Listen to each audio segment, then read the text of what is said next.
जागृति बिजलानी जी भोपाल से। राधे राधे महाराज जी। महाराज जी, यदि ज्ञान किताबों से परे है तो धर्म ग्रंथ क्यों हैं और क्या अध्ययन के बिना ज्ञान नहीं, प्राप्त आप किया जा सकता है? धर्म ग्रंथ को किताबें कैसे कह सकते? किसका है? आप किताबें कैसे कह सकते? सांसारिक जिसमें आध्यात्मिक पढ़ाई होती है तो उनको धर्म ग्रंथों को पहले तो सब सही, सांसारिक पढ़ाई को किताबें कहते हैं बच्चा।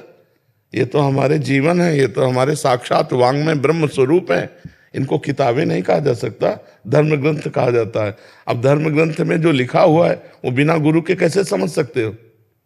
कैसे समझ सकते हो? पढ़ के समझ सकते हो क्या? जो उसमें सूत्र लिखा हुआ है, मानो लिखा है सर्वम खलमदम ब्रह्म ने नानास्ति किंचन, ब्रह्म के सिवा कुछ नहीं है। तो मुझे स्त्री दिखाई दे रहा है, पुरुष दिखाई दे रहा है, हे गुरुदेव अब इसको हम क्या कहें? तो गुरुदेव कृपा करके फिर उसे बताते हैं। तो गुरुदेव फिर ऐसा कैसे? तो पूरा ग्रंथ का जो रहस्य है वो हमें गुरुदेव बताते हैं। गुरुदेव जो शब्द ब्रह्म के पारगामी विद्वान और परब्रह्म के अनुभूत महापुरुष हैं, वो हमें शास्त्र के रहस्य को बताते हैं। शब्दार्थ, भावार्थ, रहस्यार्थ। तो रहस्यार्थ गुरु के बिना नहीं बता सकते। शास्त्र ऐसे वर्णन करते हैं, पूरब को जाना है और ठीक 10 कदम बाद राइट मुड़ जाना है। अब ये कौन बात बतावे?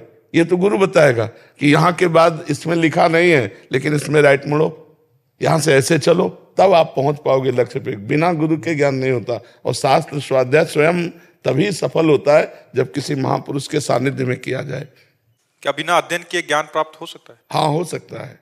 बिना अध्ययन के भी ज्ञान प्राप्त हो सकता है यदि गुरु चरणों की सेवा की जाए और निरंतर गुरु अधीनता रखी जाए। तो एक भी ककारा न पड़े तो विचारों वेद उसके हृदय में स्फुरित हो जाएंगे। एक बार आद्य गुरु भगवान शंकराचार्य जी के शिष्य जन बैठे थे, वो गंगा स्नान करके आए तो श्री जो त्रोटकाचार्य जी थे वो केवल आद्य गुरु भगवान शंकराचार्य जी की शरीर सेवा में रहते थे, उनके सुख विधान में लगे रहते थे। तो किसी सूत्र की, ब्रह्म सूत्र की व्याख्या करनी थी तो उनका गुरुदेव भगवान इस सूत्र की व्याख्या कर दो, तो उनका त्रोटक भी आ जाए त्रोटकाचार्य जी के लिए। तो कहा प्रभु उनको क्या सुनाना, उन कभी वो वेदांत पढ़ते नहीं, कभी वेदांत श्रवण नहीं करते, हर समय शरीर सेवा में लगे रहते हैं आपकी। तो उनका गुरु सेवा को इतना लघु मान लिया। आने दो उनको। आए, बोले बेटा इस सूत्र की व्याख्या कर दो। तो बिना पढ़े ब्रह्म सूत्र के, तभी वो आचार्य पदवी पर बैठे त्रोटकाचार्य जी।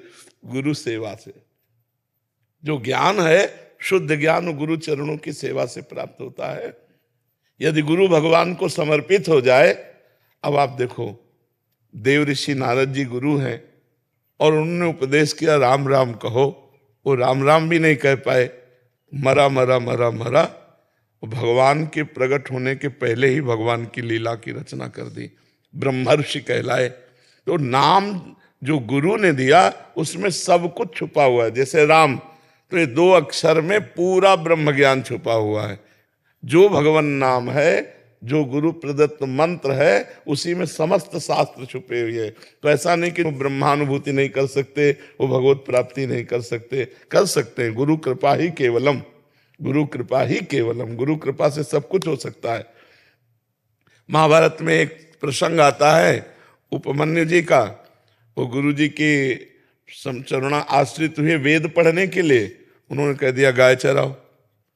तो उनकी बहुत सी बड़ी गौशाला थी, जंगल में चले जाते और गाय चराते। 15 दिन बाद आए तो बड़े हष्ट पुष्ट। तो उन्होंने कहा तुम हष्ट पुष्ट कैसे हो? तो उनका गुरुदेव भिक्षा मांग लेते हैं। बोले बिना गुरु आज्ञा के भिक्षा कैसे पाते हो?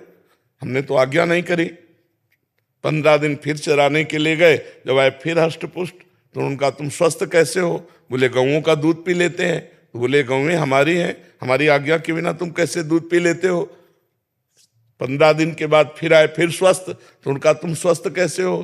तो उनका बछड़ों को जो फेन निकलता है उसे चाट लेते हैं। बोले हमारे बछड़े दयालु बहुत है, तुम्हारे लिए छोड़ देते हैं, मेरी बिना आज्ञा कि तुम ऐसा। अब ये सब बंद हो गया तो उनको ज्ञान नहीं था। अकौड़े का वृक्ष होता है, छोटा सा पौधा, उसमें फूल होते हैं, भगवान शंकर को चढ़ाए जाते हैं, वो उनके पत्ते खा ले और वो जहरीले होते हैं। तो उनकी आंखें अंधी हो गई, वो एक कुएं में गिर गए। 15 दिन बाद गए नहीं तो शिष्यों के साथ खोज की, जहां गौएं चरा रहे थे आवाज लगाई तो उनका गुरुदेव मैं कुआं में पड़ा हुआ हूं। कैसे? तो मुझे पता नहीं, किसी वृक्ष के हमने पत्ते खा लिए जिससे हमारी आंखों की ज्योति चली गई और मैं इस अंधेरे कुएं में गिर गया। तो उन्होंने मंत्र बताया अश्वनी कुमार जी का कि इस मंत्र का जप करो, उच्चारण करो। देखो अभी देव वैद्य अश्वनी कुमार आ जाएंगे, महाभारत में इसकी कथा। तो जे हुए उच्चारण के अश्वनी कुमार आ गए।